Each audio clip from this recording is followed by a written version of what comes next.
Ganyan kasi ang nangyayari, hindi lang sa kabataan, no, kundi sa lahat ng tao. Ganyan ang nangyayari kapag wala kasi nakikita na leadership.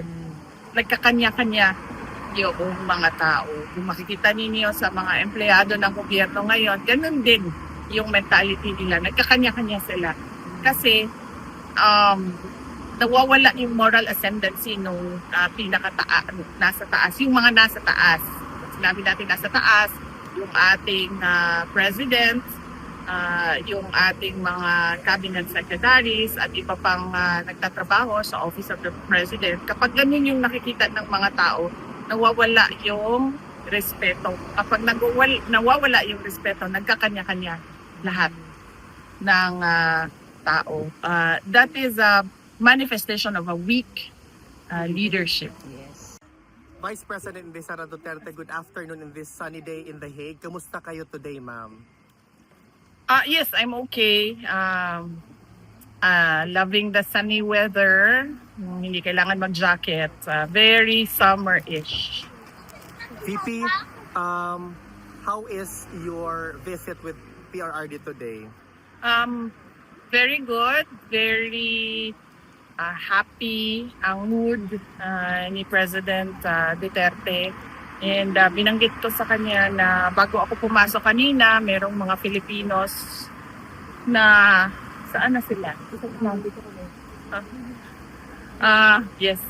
Merong mga Filipinos kanina na nag-aantay sa labas at nagpapaabot ng kanilang pangangamusta sa kanya. And sabi niya na titigil na daw siya sa pagsasabi na huwag kayo gumastos, huwag ninyo inconvenience yung sarili ninyo sa pagpunta dito.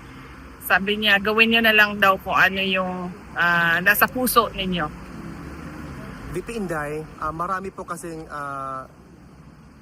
claims circulating on different social media platforms, ma'am, putting your statement doon sa London rally niyo, ma'am, out of context, na sinabi niyo daw, pinapalabas na lalabas na si PRRD next week from the ICC. Ma'am, just to set the record straight, is there a truth to that claims?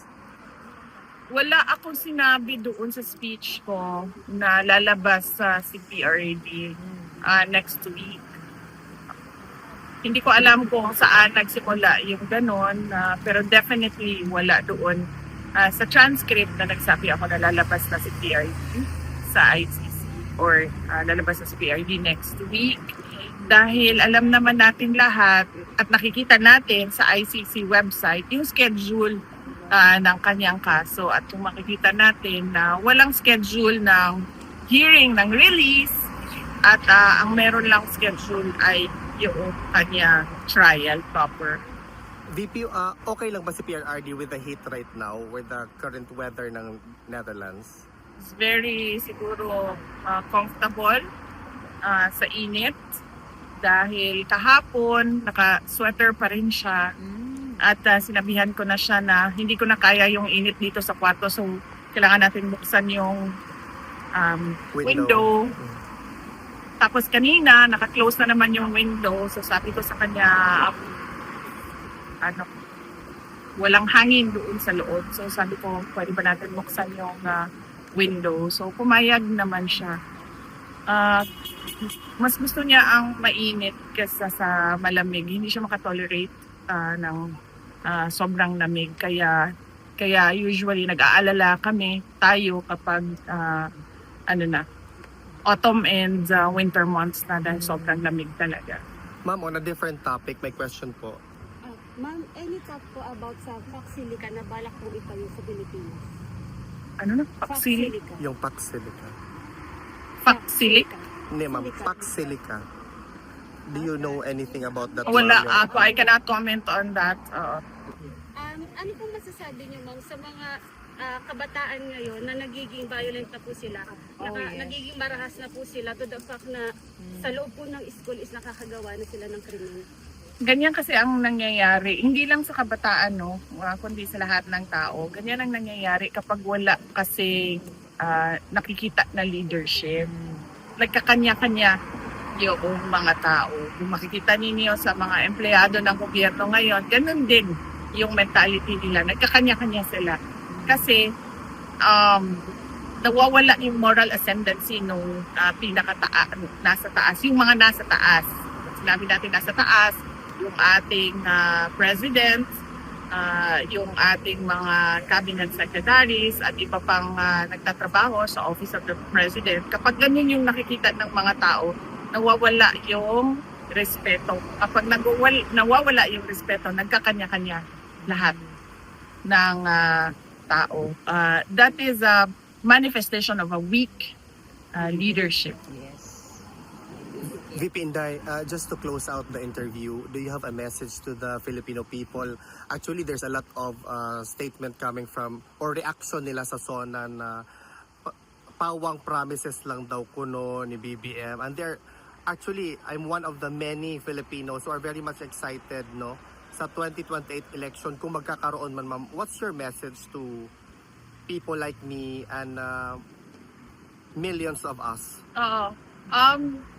Para na ako silang plaka basta paulit-ulit na pasasalamat sa lahat ng ating mga kababayan sa Pilipinas at sa buong mundo. Pero pareho pa din yung aking mensahe. Ang aking mensahe is a message of gratitude sa patuloy na suporta. And I can only pray that God will bless you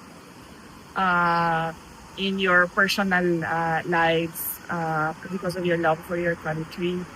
And kanina tinanong pa si President Duterte kung meron pa siyang mensahe para sa inyo dito sa labas na nasa Duterte Street. Meron siyang mensahe pero in general kasi yung kanyang pinadala na mensahe at sasabihin ko verbatim. Sabi niya, my best wishes to the men and women and LGBT of the Philippine National Police and the Armed Forces of the Philippines. You are very close to my heart because you offer your lives for the country.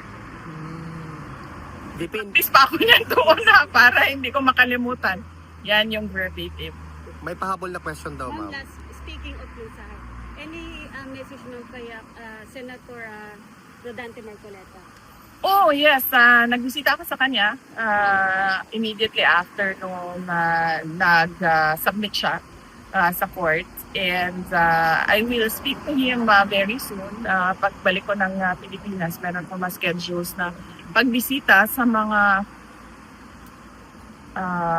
politicians and mga individuals na nagsusuporta ng mga politicians na nasa detention. Thank you, ma'am. Thank you, VP. Mabuhay ka. Salamat, mabuhay kayo lahat. May God bless you.